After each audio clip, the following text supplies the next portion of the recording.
और ख़ास तौर से मुसलमान के लिए ये दुनिया इम्तिहान गाह है। दुनिया के जो दीगर मज़ाहिब के लोग हैं उनके लिए दुनिया ऐश गाह है, आराम की जगह है, ऐश और निशात की जगह है,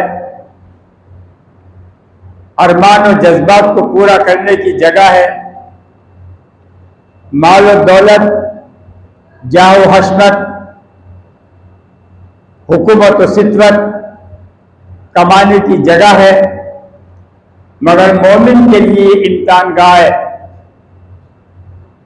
जिस शख्स ने भी कलमा तैयबा पढ़ा, इस बात की गवाही दी कि अल्लाह के सिवा कोई माबूद नहीं और मुहम्मदुर रसूलुल्लाह सल्लल्लाहु ताला अलैहि वसल्लम अल्लाह के रसूल हैं, इस ऐलान के साथ ही एक मोमिन का इम्तिहान शुरू हो जाता है।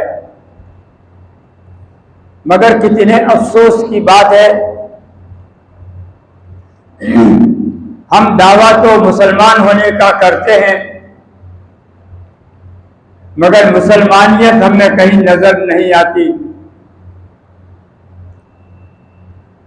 अगर नाम से ही मुसलमान होना था तो बहुत से वो साहबा इकराम जिनके इस्लाम आने से पहले भी, यानी इस्लाम का ऐलान करने से पहले भी ऐसे नाम थे जिनको हुजूर अकरम सल्लल्लाहु अलैहि वसल्लम ने बदला नहीं। जैसे हजरत उमर, साद बिन वक्कास, अब्दुल्ला इब्न जर्राह, ये ऐसे नाम हैं, ऐसे सैकड़ों फहरिस्तें नाम की कि इस्लाम लाने से पहले, मुसलमान होने से पहले भी उनके नाम यही थे और इस्लाम लाने के बाद भी उनके नाम यही रहे। अगर नाम से ही हम पर इस्लाम का ठप्पा लग सकता है, अगर नाम से ही हमारी पहचान मुसलमानियत की हो सकती है, तो मैं भी फख्र से कहूंगा कि मैं मुसलमान हूं। और अफसोस इस बात का है जिस कौम को आक़ा दो आलम सरकार मदीना सल्लल्लाहु ताला अलैहि वसल्लम ने हुर्रियत का पैगाम दिया, आज़ादी का पैगाम दिया कि एक मुसलमान वो है जो दुनिया के सारे झमेलों से आज़ाद है, दुनिया की फिक्र से आज़ाद है, दुनिया के रंज व गम से आज़ाद है, तमाम तरह की पाबंदियों बंदिशों से एक मुसलमान आज़ाद है।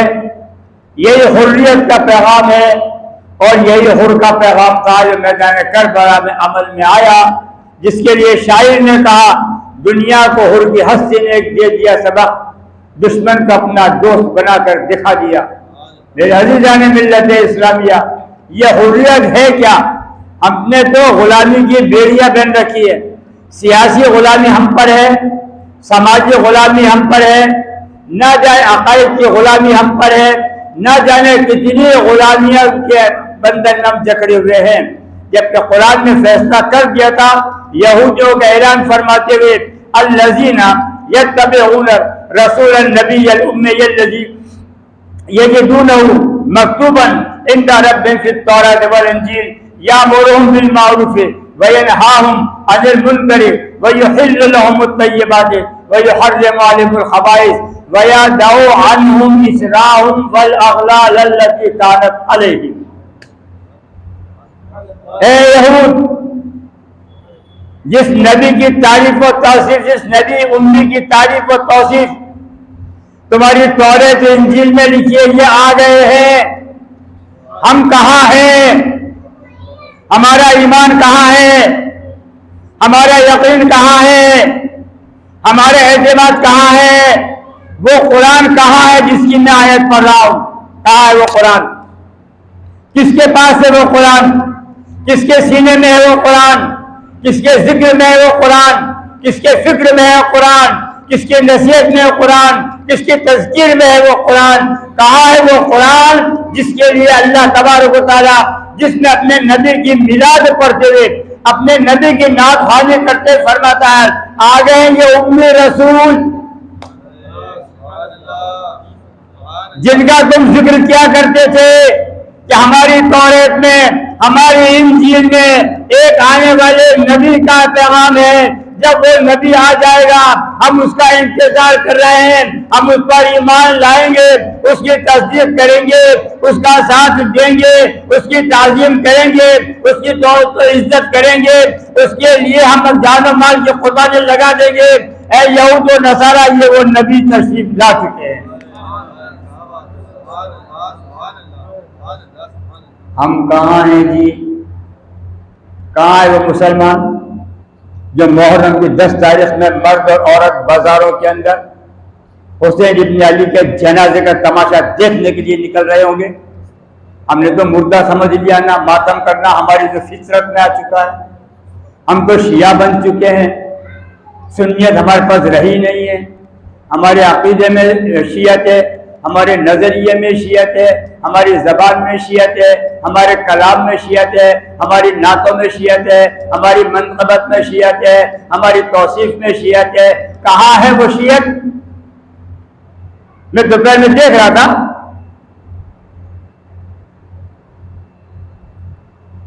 एक कलाम न जाने किसका था, कौन पढ़ रहा था, कोई सुन्नी आलिम का जिसकी मस्जिद थी उसके अंदर एक शख्स कलाम पढ़ रहा था। वो कलाम क्या पढ़ रहा था? ए माँ मेरी, मुझे तूने अली का नाम नहीं सिखाया, कयामत में अली शिकायत करेंगे कि तूने मेरा जिक्र करना क्यों न सिखाया। सोचिए, कुरान कह रहा है अल्लज़ीना यत्तबिऊना रसूलन नबी नबीय्युल उम्मिय्यिल लज़ी, ये नबी उम्मी तशरीफ ले आए हैं।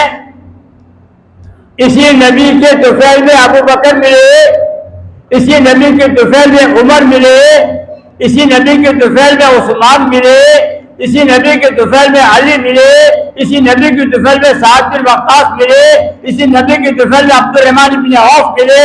इस नबी के ही तुफैल में कमो बेश नबूवत के इख्तिताम तक 1.25 लाख हज़रात में सहाबा इकराम ने कलमा तैयबा पढ़ा।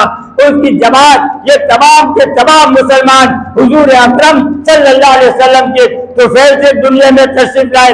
क़यामत के दिन ये नहीं पूछा जाएगा अली कौन थे, ये नहीं पूछा जाएगा अबू बकर कौन थे, ये नहीं पूछा जाएगा उस्मान कौन थे, ये नहीं पूछा जाएगा अली कौन थे। ये पूछा जाएगा ये नबी है, नबी उम्मी है, इनके बारे में तुम्हारा क्या कहना है। यही जवाब सवाल कब्र में होगा।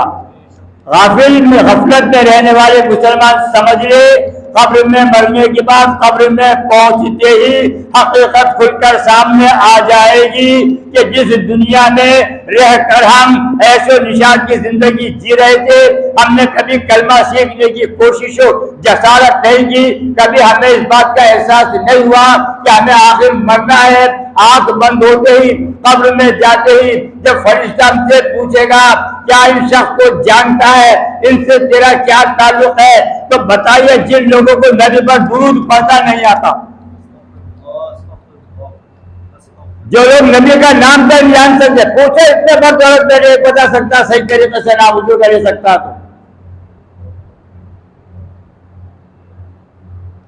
तो उसी नबी के बारे में कब्र में पूछा जाएगा। जवाब ना हुआ तो एग्जाम जब होते हैं ना, उनमें अक्सर पेपर पे लिखा हुआ होता नोट के अंदर, पहला प्रश्न अनिवार्य है, फर्स्ट क्वेश्चन इज कंपल्सरी, पहला प्रश्न अनिवार्य है। अगर वो पहला प्रश्न अनिवार्य ही छोड़ दो तो क्या होता है? ये उनसे पूछे जो काफियां जांची हैं, जिनको आदर्श सी कुंजी दी जाती है एग्जाम के टाइम में कि ये जवाब, इसका जवाब ये होगा, इतने नंबर इसमें दोगे, इसमें दोगे, इसमें दोगे। उनसे पूछो जाके, तो पूरा पेपर हमने जिंदगी हल कर लिया। मगर एक सवाल हमारे बीच अभी उठा हुआ है, जिसका कब्र में हमें जवाब देना है। वो जवाब होगा कि हम मोहम्मदुर रसूलुल्लाह सल्लल्लाहु अलैहि वसल्लम में क्या जानते हैं। फल्लज़ीना आमनू बिही, ऐ यहूद नसारा,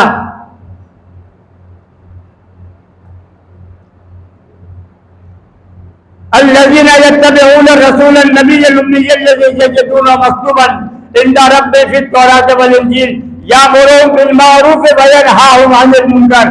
ये अच्छाइयों का हुक्म देते, बुराइयों से रोकते। इन्नल्लाह यामुरु बिल अदल वल इहसान व इताई ज़िल कुर्बा व यनहा अनिल फ़हशाइ वल मुनकर। तीन काम करने की इस्लाम ने इजाजत दी और 3 कामें रोका। जिनसे रोका वो हम में आम है और जिनके करने का हमें हुक्म दिया वो गायब है। इंसाफ हमारे पास नहीं,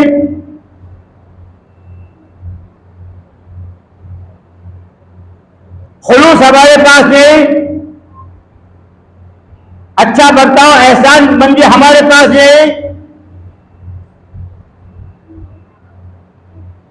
बुराई हमारे पास, बेहयाई हमारे पास, उरियानियत हमारे पास, अदालत, हिर्स, ये सब हमारे पास। लेकिन हमारे पास ना इंसाफ है, ना एहसान है, ना यकीन व एतमाद है। शहादत हुसैन मनाने बैठे हैं, हुसैन का किरदार देखो, हुसैन का किरदार देखो। हम चले शुरू से आ जाए, एक लाइन पढ़ते रहे ताकि बिराकी की खबर के दूसरे पढ़ लीजिए। सलातो व सलाम अलैका या रसूलुल्लाह सल्लल्लाहु तआला अलैहि वसल्लम। क्योंकि वक्त कम है हमारे पास, गिनती के दिन है और शहादत पूरी रखी है हमारे पास। अफसोस वहां होता, दिल वहां टूटता है। कम व बेश 20 साल से बराबर ये प्रोग्राम मैं करता आ रहा हूं। एक आदमी ये बता दे कि मेरे दिल पे इसका असर हुआ या मेरी जिंदगी में तब्दीली, एक बता दे। नीचे भी सुन रहे होंगे, महल्ले में भी सुन रहे होंगे, मगर टीवी बंद नहीं होगा हमारा, क्योंकि हमें दिलचस्पी नहीं है ना। मैंने पढ़ाते की मदरसे में एक मिसाल दी। एक मिसाल जब मैं यहां पढ़ा मैंने दी, ये हमारे साथ भाई लोग बैठे थे। मैंने कहा समझिए इस मिसाल को, हमारे एक मोमिन के लिए दुनिया की क्या हैसियत है, मुसलमान होना जरूरी क्यों है। मुसलमान दुनिया के लिए जिम्मेदार नहीं है, बल्कि दुनिया में अपने लिए, अपने किए गए काम के लिए जिम्मेदार है। जो हम यहां कर रहे हैं उसके लिए हमें यहाँ के लिए जिम्मेदार जवाब दे, यहाँ के लिए नहीं है हमारे पास। एक बाप औलाद को कितना भी खिला दे, कितना भी पिला दे, वो यहां उसके लिए जवाबदेह नहीं है। वो जवाबदेह है आखिरत के लिए। वो जवाबदेह है आखिरत के लिए कि मैंने तुझे औलाद दी, तूने इसके साथ क्या सलूक किया, इसको क्या सिखाया, इसको क्या बताया, ये बताया दीन क्या है, ये बताया ईमान क्या है, ये बताया नबी क्या है, ये बताया कुरान क्या है, तेरी जिंदगी में कुरान की क्या हैसियत है। एक बाप से ये पूछा जाएगा। और जब बेटे से सवाल होगा कि तुमने बाप की इज्जत क्यों नहीं की, तुमने बाप के हुक्म क्यों नहीं माने, तुमने माँ बाप के हुक्म की हुक्मदुली क्यों की, तो बच्चा यही कहेगा, अरे मेरे माबूद मैं तो नादान था, मैं तो ना समझता, मुझे तो शऊर नहीं था। चलना इसने सिखाया, बोलना इन्होंने सिखाया, खाना इन्होंने सिखाया, चलना इन्होंने सिखाया, फिरना इन्होंने सिखाया, दौड़ना इन्होंने सिखाया, सारे तमीज हमें सिखा दिए, मगर ये नहीं सिखाए कि दीन क्या है। ए मेरे माबूद, जो इनकी जिम्मेदारी थी वादा नहीं की, ये दीन की तालीम का मसला है। हमें बैसाखी की जरूरत है, हम बैसाखी की तालीम हासिल करना चाहते हैं लगड़े लूले बनकर। ट्यूशन के बलबूते हमारी तालीम चलेगी, दीन की तालीम का कचरा होता तो हो जाए, हमें परवाह नहीं है ना। दीन है किस चिड़िया का नाम? हमारे आकाई जिंदा रहे, हमारे रस्म रिवाज जिंदा रहे। तन्हे तना सैयदना अबू बकर सिद्दीक रज़ियल्लाहु ताला अन्हु ने हुजूर अकरम सल्लल्लाहु अलैहि वसल्लम की विसाल मुबारक के बाद जो पौने 2 साल, 2.25 साल की हुकूमत की, उसने दुनिया को बतला दिया कि किस तरीके से मुर्तदीन का हश्र किया जाता है, झूठे नबूवत के दावेदारों को कैफर किरदार तक कैसे पहुंचाया जाता है, माली ने ज़कात से ज़कात कैसे वसूल की जाती है। हुजूर अकरम सल्लल्लाहु अलैहि वसल्लम की विसाल, अब याद मत करो ना, हम नहीं जानते। हमारे अंदर मन कुन तो मौला फलियुल मौला, बस एक चीज चलती है हमारे पास। बाकी खुलफा राशि बारे हम जानते तक नहीं, नाम तक नहीं जानते।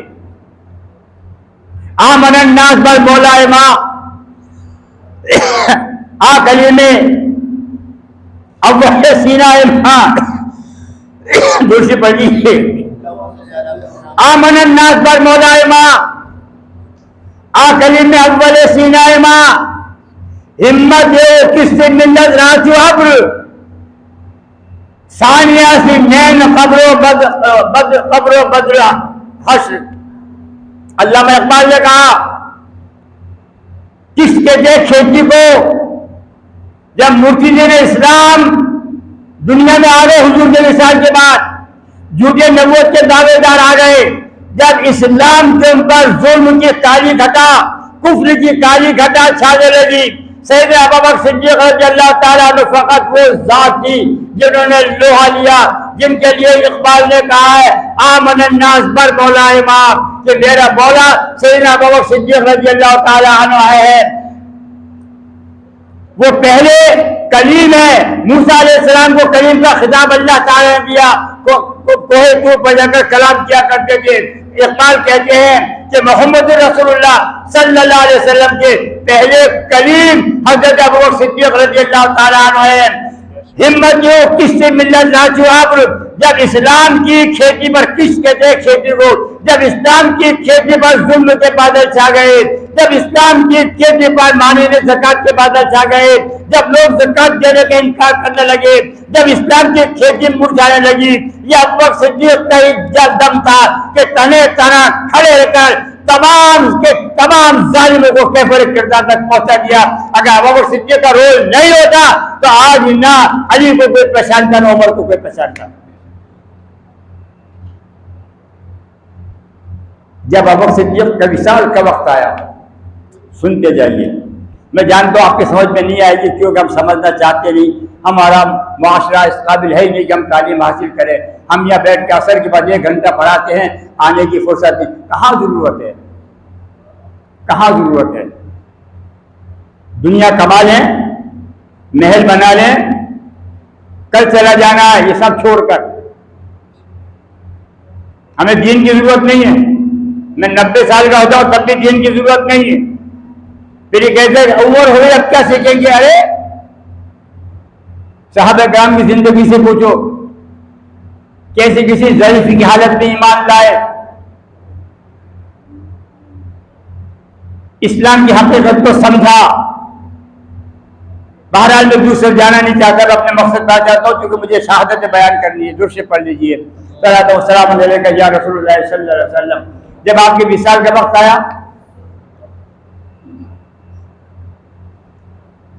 आपने असहाबुर राय को तलब किया। असहाबुर राय को तलब करके आपने फरमाया, गशी पर गशी आपको आ रही थी, जब आपको होश आता था तो आपने फरमाया गए लोगों, मैं तुम्हारे भी उमर को अपना जानशीन मुकर्रर करके जा रहा हूं। फिर आप बेहोश हो गए, गशी तारी हो गई। सैयदना उस्मान गनी रज़ियल्लाहु ताला लिख रहे थे, ये जो मुखालिफत चल रही है ना शियाओं की साजिश है, मैं उसकी तरफ से आना चाह रहा हूं। गशी तारी हो गई। सैयदना उस्मान गनी रज़ियल्लाहु जो सुना, हजरत उमर का नाम लिख लिया। हजरत अली भी बैठे हुए थे। जब हजरत अबू सिद्दीक़ की आँख खुली तो उसी वक्त अब्दुल्लाह इब्न मसूद ने अर्ज किया, अमीरुल मोमिनीन, आप इतने सख्त शख्स को खलीफा बनाकर जा रहे हैं। फिर आप पर गशी तारी हो गई। फिर जब आप होश में आए, फिर अब्दुल्लाह इब्न मसूद ने थोड़ी खामोश रहकर कहा कि आप इतने सख्त शख्स को खलीफा बनाकर जा रहे हैं, आप खुदा को क्या जवाब देंगे? आपने कहा अपने असाब से कि तकिया लगाओ, मुझे सहारा दो, मैं बैठूंगा। आपको सहारा दिया गया, आप उठकर बैठ गए। आपने फरमाया, अय गौर से सुनिए जुमला, आपने फरमाया, अय अब्दुल्लाह इब्न मसूद, मैं उमर को और अल्लाह को तुमसे ज्यादा जानता हूं। मैं उमर को और अल्लाह को तुमसे ज्यादा जानता हूं। जब रब ताला मुझसे सवाल करेगा, क्या अबू बकर तुम ऐसे सख्त मिजाज आदमी को मुसलमानों का खलीफा बनाकर आ गए, तो मैं कह दूंगा, बारी ताला तेरे महबूब की उम्मत में मेरे बाद जो सबसे बेहतर शख्स था, मैं उसका इंतखाब करके आया हूं।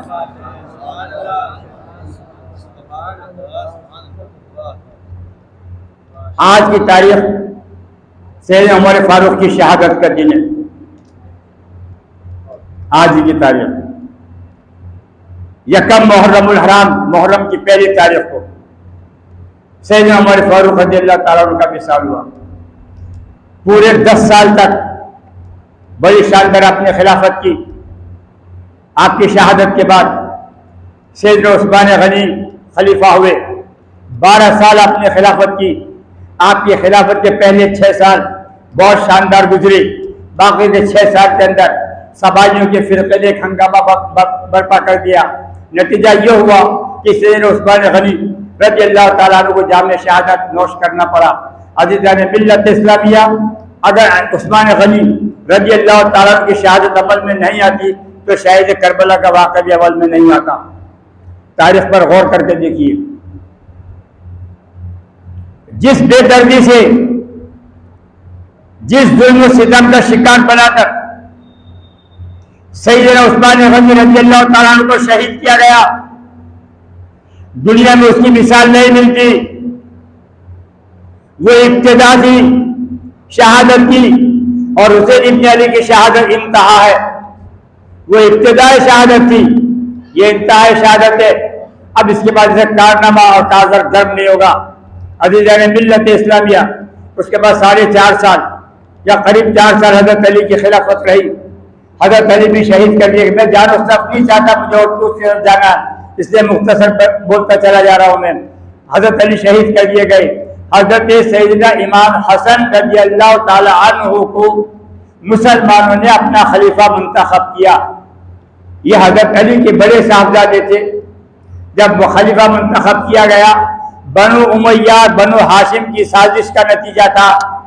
बनु उमय्या बनु हाशिम में बहुत लंबे जमाने से एक अर्से चली आ रही थी। अमीर माविया रज़ियल्लाहु ताला अन्हु की ख्वाहिश ये थी कि खिलाफत कम से कम मेरे पास बनु उमय्या में आ जाए। बहुत लंबे वाक़यात हैं, मैं नहीं जाना चाहता, इसलिए कि हजरत अमीर माविया का मकाम मर्तबा बहुत बुलंद है। आप कातिब वही हैं, हुजूर अकरम सल्लल्लाहु अलैहि वसल्लम के आप जो हैं साले भी हैं, क्योंकि आपकी बहन हजरत उम्मे नाम जहन से निकल गया, आपकी जो बहन है अबू सुफियान की साथ जो उम्मे हबीबा, वो हुजूर अकरम सल्लल्लाहु अलैहि वसल्लम की अहलिया है, इसलिए से आपके मामू भी होते हैं। आपका मर्तबा बहुत बुलंद है, उसकी तरफ में जाना नहीं चाहता। अलगरज ये कि इमाम हसन रज़ियल्लाहु ताला को खिलाफत दे दी गई। वक्त आया जब कौम में ना इत्तेफाक़ी पैदा हो गई, खून खराबा होने लगा, तो सैयदना इमाम हसन रज़ियल्लाहु ताला ने खिलाफत इमाम अमीर माविया की सुपुर्द कर दी। अमीर माविया ने बहुत लंबे वक्त तक खिलाफत की और बड़ी शानदार खिलाफत की। आपकी खिलाफत में कोई फितना पैदा नहीं हुआ और इस्लाम ने चारों सिमत में तरक्की हासिल की और इस्लाम का डंका चारों सिमत में बजा। अज़ीज़ान मिल्लत इस्लामिया, हज़रत इमाम हसन की शहादत के बाद जो हालात पैदा हुए उसकी तरफ आप जाना चाहते हैं, दुरूद शरीफ पढ़ लीजिए। अल्लाहुम्मा सल्ली अला सय्यिदिना मौलाना मुहम्मद व आलिहि वसल्लम सलातो व सलाम अलैका या रसूलुल्लाह सल्लल्लाहु अलैहि वसल्लम। जब हजरत अमीर माविया का विसाल हो गया और अमीर माविया ने यजीद को तख्त नशीन कर दिया, मशवरा नहीं लिया, अपनी तरफ से तख्त नशीन कर दिया, खिलाफत को बादशाह में तब्दील कर दिया। क्योंकि हर बाप को अपने बेटे से मोहब्बत होती है, हर बाप ये चाहता है कि मेरा बेटा मुझसे ज़्यादा तरक्की करे। मामला कुछ भी रहा होगा, बहरहाल यजीद मुंतखब हो गया। यजीद ने मुंतखब होते ही, यजीद ने तख्त खिलाफत पर बैठते ही सबसे पहला हुक्म ये जारी किया कि इमाम हुसैन, अब्दुल्ला बिन जुबैर, अब्दुल्ला बिन उमर, इनसे मेरी बैअत ली जाए और इनमें से जो भी इनकार करे उनको छोड़ा ना जाए और इनसे बैत लिए बगैर रहा न जाए। बहरहाल ये बैत ली गई, बैत का परवाना आया और नतीजा ये हुआ कि हजरत इमाम हुसैन अलैहिस्सलाम ने भी बैत से इनकार कर दिया कि मैं यजीद के हाथ में बैत नहीं करूंगा, और ये कह के टाल दिया कि अब्दुल्ला बिन जुबैर, अब्दुल्ला बिन उमर अगर यजीद के हाथ में बैत कर लेते हैं तो मैं भी बैत कर लूंगा। और उसके बाद जब अब्दुल्ला बिन जुबैर से कहा गया तो उनका जवाब ये था कि अब्दुल्ला बिन उमर और इमाम हुसैन अगर बैत कर लेते हैं मैं भी बैत कर लूंगा। ये जवाब हजरत अब्दुल्ला बिन उमर का था। नतीजा ये हुआ कि अब्दुल्ला बिन जुबैर इस साजिश का पता चलते ही मदीने से मक्का आ गए और हजरत अब्दुल्ला बिन उमर भी वहां से मक्का आ गए। इमाम अली मकाम मदीना तैयबा में मौजूद थे, आप पर दबाव प्रेशर आने लगा। इसकी वजह से आपने भी तय कर लिया कि मुझे भी मदीना छोड़ देना चाहिए। इसी बीच में कूफे के लोग, जहाँ हजरत अली खलीफा की खिलाफत रही, जहाँ हजरत अली खलीफा रहे, जहाँ हजरत अली का दारुल सल्तनत था, दारुल हुकूमत था, वहाँ के कूफे के लोगों ने इमाम हुसैन को खत लिखते शुरू किए कि हम यजीद के बैत को कबूल नहीं करेंगे, आप कुछ भी कीजिए, किसी भी हालत में कूफा आ जाइए, हम आपका अपना खलीफा बना लेंगे, आपके हाथ पर बैत करेंगे और यजीद की हुकूमत को बर्दाश्त नहीं करेंगे। इमाम अली मुकाम ने बहुत समझाया उनको, उनके समझ में नहीं आता था, बार बार खुतूत भेजते थे और पे दर पे खत के जवाब आते रहते थे। इमाम अली मुकाम ने तय किया कि मुझे कूफा जाना चाहिए। अभी आपने जब यजीद का जुल्म बढ़ रहा था, आप मदीने से मक्का आ गए। मक्के में जब प्रेशर पड़ा, आपने जाने का जब इरादा किया तो मक्के के तमाम लोगों ने मशवरा दिया कि आप न जाइए, सबसे पहले यह कीजिए कि अपने भाई मुस्लिम बिन अकील को कूफा भेज दीजिए, कूफे के हालात का जायजा ले लें और अगर वहाँ मुनासिब हो और अगर वो कह देगा आप आ जाइए तो ही आप जाइए, वरना कूफे वालों की जबान का भरोसा नहीं है, उनकी जबान आपके साथ हो सकती है और दिल उनके हुक्म के साथ हो सकते हैं। लिहाजा जुल्म मत कीजिए, आप यार ख्याल कीजिए, हम आपके साथ हैं, आप पर कोई मुसीबत नहीं आने देंगे। मुस्लिम बिन अकील को भेज करके कूफा भेज करके दिखवा दीजिए। इस तरह से तय हुआ कि मुस्लिम बिन अकील जो हजरत इमाम हुसैन के चचाजाद भाई थे, उनको कूफा भेजने के लिए तैयार किया गया। अब वाक़यात यहाँ से हम शुरू करेंगे कि किस तरीके से ये खेल शुरू हुआ, किस तरीके से यजीद की फौजों ने, कूफियों ने बदअहदी की, किस तरह से गद्दारी की और किस तरह से इमाम अली मुकाम की शहादत अमल में आई। जब हजरत इमाम अली मुकाम ने मुस्लिम बिन अकील को मक्के के लिए, कूफे के लिए रवाना किया तो उनके दो साहबजादे थे, मोहम्मद इब्राहिम, जिनकी उम्र 8 और 10 साल की थी। तसव्वुर कीजिए तो वाकई मुझे बयान नहीं होते, मैं लड़खड़ा जाता हूं। गौर कीजिए, सोचिए, 8 और 10 साल के दो बच्चे, बाप एक ऐसे सफर पर जा रहा है जहां जिंदगी की गारंटी नहीं, मुस्लिम बिन अकील जिंदा भी लौटेंगे कि नहीं लौटेंगे, ऐसे सफर पर जाना जहां से लौट आने का कोई बहाना भी ना मिल सके, ऐसे सफर पर जाने के लिए 8 और 10 साल के दो बच्चे, मोहम्मद इब्राहिम मुस्लिम बिन अकील के बेटे, बस जिद हो गए कि हम भी आपके साथ कूफा जाएंगे। वहां आपकी खिदमत कौन करेगा? आज तो हमारा जवान बच्चा बाप को नहीं पूछता, जवान बच्चा माँ की परवाह नहीं करता। वहां 8 और 10 साल के बच्चे इस जिद पर अड़े अपनी माँ के साथ कि आप हमें बाबा के साथ भेजिए, हम जाएंगे बाबा के साथ। वहां इनका ख्याल कौन रखेगा? इनको खाना कौन खिलाएगा, इनके पानी की कौन पूछेगा, कौन इनका सर धुलाएगा, कौन इनका ख्याल करेगा, मुसीबत के आलम इनकी कौन मदद करेगा। हमें भी इजाजत दीजिए कि हम अपने बाबा इज्जत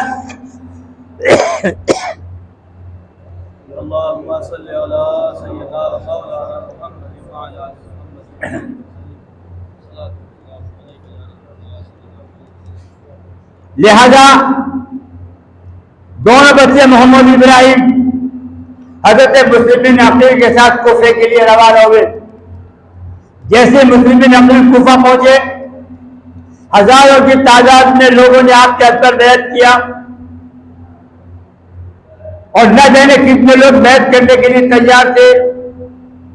आपने खत रवाना कर दिया इमाम अली मुकाम के नाम कि इमाम अली मुकाम, इतने हजार लोगों ने मेरे हाथ पर बैत कर ली है, इतने लोग बैत करने के लिए तैयार हैं, आप कुफा आ जाइए, कुफे के लोग आपके इस्तकबाल के लिए तैयार हैं।